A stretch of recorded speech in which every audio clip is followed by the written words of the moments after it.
I'm gonna land this left side here again, okay? Are you And welcome back, ladies and gentlemen, to the Lions versus Drake, the Vondel battles. We are back from the reset, hopping into map number 4, drop number 4, I should say again.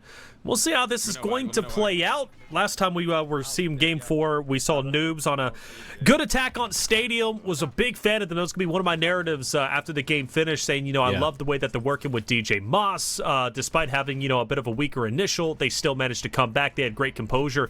All that's going to remain the same. They're just going to have to do it again. But let's pay attention to Shadowwag and Co., who are, as we call, maybe dark horse or at least sleeper team that could very well win today. Your number one players in game 1. They take home the first place finish, 27 eliminations, still setting the record to start today, which hasn't really gotten close. You had about a 10 elimination difference in game 2 between TBE and the record, and then TBE put up 11 in game 3. So right now the record's still 27. I mean, it's a hell of a way to start a game 1 to get things going, but this squad consistently putting up 15, 20 elims. It helps with the multiplier department.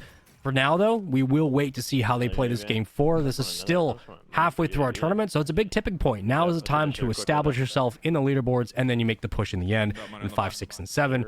But for right now, I mean, just working through getting kitted up early game. Nothing changing too much for this trio. Right back where they belong. That's right. Right back where they belong. Magnificent, a talented player, Shadow, Lovey. Love watching them compete. Now on board with Wars, see what he's going to be up to. The second place trio from last week, just behind that of Diazbiffle and Co. We'll see if they can maybe replicate success this week. And Wars is very patiently watching this guy drop down, and a ping is going to come through. Curious why he took so long, but he decides to finally fire some shots, but he's not going to go for the push. For the time being, they're going to stay put, especially that they're being hunted, and that team is moving in. And they have a buy station to their north and to their east, but it will be a bit difficult to get over there unscathed. A lot of money to work with as well, so of course we're prioritizing the loadout if possible. We're going to have to work through the water side. This is where the AR is going to be really important. Maybe buy you some time to push back that gunfight. I think a third party is coming in from the opposite side, so now would be the time to spread out your numbers and begin the collapse onto a buy station. But if you're going to scout through the skies and watch those recons fly down for information, that's fine. Pick up those eliminations, put more on the board, get yourself your first kill. Work through the progressions in the early game. Team War is currently 10th place. They've got some ground to cover, but one thing, Space, that you pointed out, especially looking at that leaderboard, was how close it was from second on down. And sitting around 35, 38 points, they can very well, especially after an explosive game number 4, come back. Breadman, sniper in hand. You know, just two things that go hand in hand. You know, bread, plus you got peanut butter, you got jelly. I think it's the same thing for bread and snipers. That was really lame. Space never let me say something like that again. But sniper in hand. It's just 2 pieces of Wonder Bread and then a big Barrett 50 cal in the middle. And you're like, oh, interesting. Barrett cow in the middle. My favorite sandwich as a kid, man. Limax is down. Now Breadman's just going to hold his ground. They're split up, but this is the rooftop that they've been holding down. And they have found, to their credit, a lot of attention in this very building. They haven't changed their landing from game 1 to now game 4. Yeah, and they've kept Joewo on the outskirts, which I think, again, is a good idea. You keep what's consistent, what works, the same.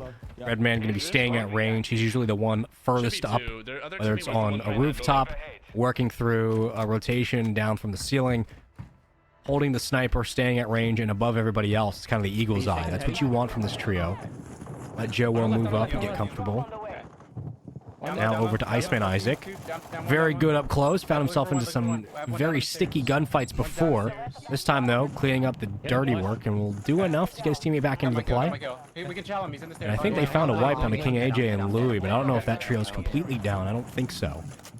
Iceman Isaac's currently getting hunted, but he's staying alive. I might be good. I just swam. Yeah, they're close, too. All 3 bars are lit up red, so maybe on the roof, which, in this case, being hunted, not being hunted, you're going to push it. You want to get those fights and get those engagements anyways. Iceman Isaac is not going to be shy at all. Maybe a little bit more passive, I guess, since empathy isn't there. If the full trio was alive, maybe they get a bit more aggressive. But for the time being, they're kind of setting a trap. They want to be pushed. And I think the push is going to happen relatively soon. And, I mean, so many players take refuge in a bathroom. But I tell you what, more often than not, they find success hiding in there. So for Iceman Isaac, I think he's going to be all right. I think the worry was if you over push this gunfight and you lose, if your numbers are stacked, you might wipe early. So instead, have everybody spread out, wait for the respawn timer to go away. They do so, try to take a one-on-one. Even if in a situation where you have a bounty on you, if Iceman Isaac takes a one-on-two, it's actually not a bad idea, as long as your numbers are stacked out, because you can always come back. You just try to force the issue, see what information you can get. If you get a pick, great. If you don't, you give enough information to your teammates to potentially finish the play or move on with their day. But keep your numbers alive. Don't overcommit on something you can't execute on. So far, Empathy back into the play, but already getting tagged up again. Has to be careful. I think he was able to find the knock, so that is a good sign. No plates, though. And we got Isaac trying to hunt down one kill up the stairs. All numbers spread out. This trio is trying to work from every single angle. Oh, does the Simtex connect? It doesn't. I love that angle, though, Iceman Isaac had. When you're a player inside those type of staircases, if you don't have smokes, you're going to get gunned down. The only thing that saved whoever he's fighting was that smoke, and he was able to get away. But now that makes things a lot more tense for Iceman Isaac, who let one player go who could potentially come up behind, and now you got a player who can come and sandwich you in, and that might be... It might actually be Knight, Gorgo, who's going on to the engagement. And Irrational and Scummin are a very aggressive team. This trio is not shy about making pushes, and Gorgo's going to exemplify that. He's going to go ahead and get a drop. And I believe that is on Iceman Isaac. It was on Isaac. Yeah, and Brax was there just to, I guess, be cannon fodder, because he gets cleaned up very quickly. You guys killed the person I knocked, right? Yeah. But yeah, you can hear him calling out, like, they got the person they knocked down. I think there was an extra team around the vicinity that was making things difficult, at least for the cleanup. Quick burn and challenge there, but working through the chaos where a lot of teams stride, or hit their stride, I should say. This team very, very good at it as well. Overcommits, gets punished. Orange Jace will take down Irrational. Excuse me, yeah, I think that's Irrational. Yep. Yeah, it was Irrational. All so right, Foreign Jace takes him down. And Foreign Jace, E-baits, destroy a trio that's fresh today, who's looking to make some moves. So Foreign Jace looking pretty scary. We'll see if destroying them can get back into the top 10. They were there for just a short amount of time. It was after game number 2. Game 3, they fell outside top 10 once again. Maybe game 4 is going to be their time to shine. Huskerrs on your screen. We saw him in game 3 in such a really tough spot, and that veteranship paid off for only a little bit of time. He was able to break away. Finally, he ended up dropping. I think that left Saltify to try and fight it out. He was only alive for a short time. This time around, they're looking to better their chances if they can, and they are split up quite a bit, but this is a big building, and they want to take as much real estate as possible. With Resurgence still being a thing, the respawn still being a thing, you can afford to break up. As time goes on, they'll get tighter and tighter, but for the time being, it hasn't been a fruitful game, at least from Huskerrs' perspective. He's sitting at 0 eliminations, so not a lot's been going down. Scares me still, even with Huskerrs having seemingly control over the high ground. It does scare me just from past experiences, what could be lurking in the shadows to take him down. Shadowwag will bite the bullet as Sage finds one. 6 eliminations right now for Biffle. So we talk about getting a reset into game 4 for a lot of teams to kind of, you know, have a wipe, get back into it, try again. This is a big game for that number 1 trio right there. They haven't had the greatest performance today. They've been hovering around top 3. But they haven't found a victory nor the elimination lead yet. So if they have a big showing here in game 4, that could cause a lot of problems in the standings. Sage finds another. Ooh, that team's starting to roll. Even though Biffle and Co's only in second place with 63 points, they're a team that's always going to be in contention of first place, and this could very well be the game to put them back into first place. Actually, in first place for the first time. They haven't seen that yet, unfortunately for them, because Picnic ended up winning game 1 with 40 points. So, big chance, big opportunity. They haven't changed anything up, though. They're still playing the same, regardless, right? If they're in second, first place, they continue to land market. This is their area. They hover the rooftops, basically, until they can't anymore. But one thing that makes this game special is I think this is the first time market is going to be within the safe zone of the new zone, and they're right on the edge. So, they're going to be able to play Gatekeeper, but things get turned on its head as Shifty's down. Sage is finished. Biffle last alive. And he's got to be very careful. I think Shifty actually got back up in time. So it went from good to bad to, okay, we can stabilize here. Shifty tagged. Sage tagged as well. Biffle again. In the last 15 seconds has been the last one alive, but luckily we'll have the redeploy. You think everything and the Lucky Stars, that the flare is in Biffle's possession. I'm looking over you. You got to kill 30 seconds right now. This team can absolutely do it, but a very strong start to game 4 could dissolve if they're not careful. That's right. Very strong start, but without a multiplier, it's really not worth much, is it? So using that flare this early on, it's got to hurt, but it was an absolute necessity. Yeah. Just to extend your life. You never want to be last alive, especially for 30-something seconds. It's just, it's a scary prospect, even for Biffle. But Shifty is going to be back in relatively soon. Diazbiffle is taking his time, playing very slow. Yep. If he gets pushed, though, he's going to have first shot and most likely get a finish. So whoever his opponents are need to be very careful how they choose to fight. Well, Sage was around. I don't know if he got the loadout drop, but regardless, they're going to push this fight. Like, they're not relinquishing and falling back, keeping their numbers. They're trying to take this challenge. They've lost it 2 times now. This could be the 3rd. The only reason they're still alive in this fight at all is because Biffle just played his life and had to invest in the flare. Turns and gets burned, escapes with his life.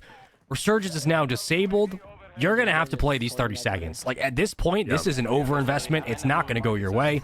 Play for the late game. I think that's what they want to do. This is Lovey's crew. Not an easy trio to take down, and we're seeing the effects of that. Biffle, Shifty, Sage have kind of all at one point lost their life. I guess minus Biffle, he stayed up, but I mean, it hasn't been easy for him, and he's kind of been in survival mode. You notice he's uncharacteristically playing slow. He's not overcommitting because he knows if he overcommits, that could be GG, that could be game, and he had to run away from somebody who was shooting him just a little bit earlier, and that's Smixy. Smixy does take down Shifty. They're back in the foment. She is on fire today. Yeah, I don't know if they if she and her squad have either third-partied into the fight or no, they were on the ground. Okay, so I think they got Shifty just rotating out. I think they were kind of right place, right time. Shifty is a victim of circumstance, but I mean, this is common territory for Smixy. This is where this team really thrives, in these chaotic rotations on the ground. She tries to regain some of the altitude. And here are the callouts, but I mean, for the other side, for Biffle, like, you got 60 limbs to start. Everybody else was contributing. You have to have at least 15. I mean, if math is serving, which it rarely does, 15 might have been the benchmark to start. They can't throw away this game knowing what the multiplier could do for the eliminations alone.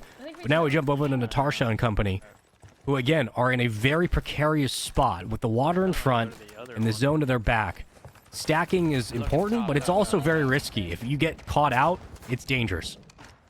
It is, and just to top off that previous engagement we're watching, you got 2nd place team, 3rd place team, and 6th place team all fighting in the same area. So you're talking about some powerhouse trios all going at it, trying to third-party each other.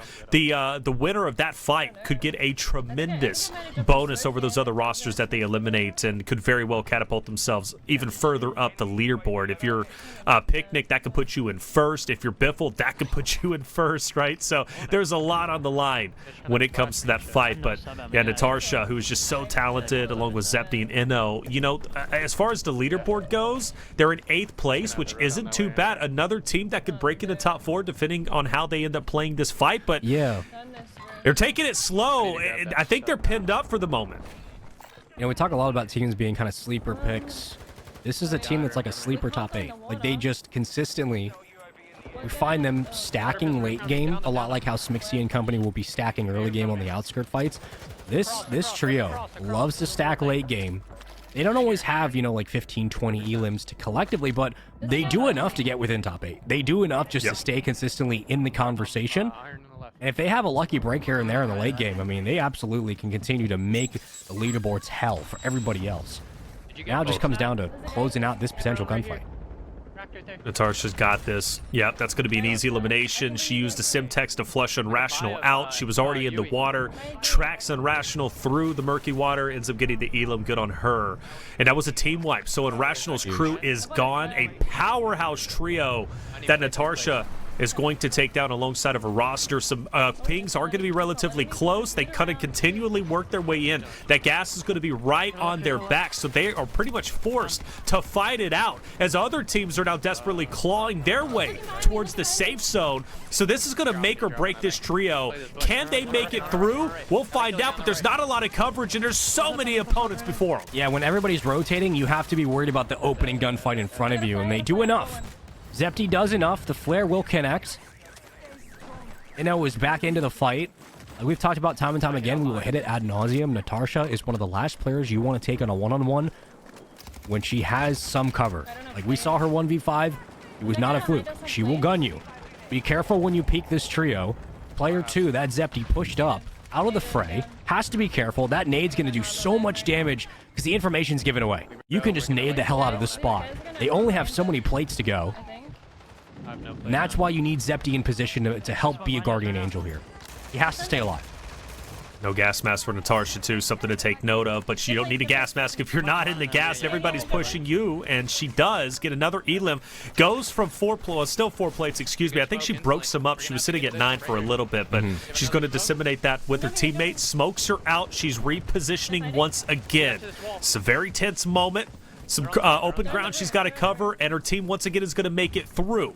Now, you got one building, one rooftop that you have to worry about, and she will see a couple of heads popping up. But the important thing is they're alive. You said it best, Space. This is a team that knows how to break into top 8. They are now within top 8. Make that top 6, make that top 5. Trios are dropping like crazy. And my upload drops, and the important thing here is while they're just fighting for their lives, everybody else is falling. All the other players on the map are still fighting each other, so you're just guaranteeing placement because you're killing time. But my upper falls. And now you have TBE back in the fray. Could they make it 3 in a row? Was that 13 players still up? 8 eliminations at the moment, I believe, for Almond. It's still working. Like this is a big game for TBE. 3 in a row is pretty much unheard of.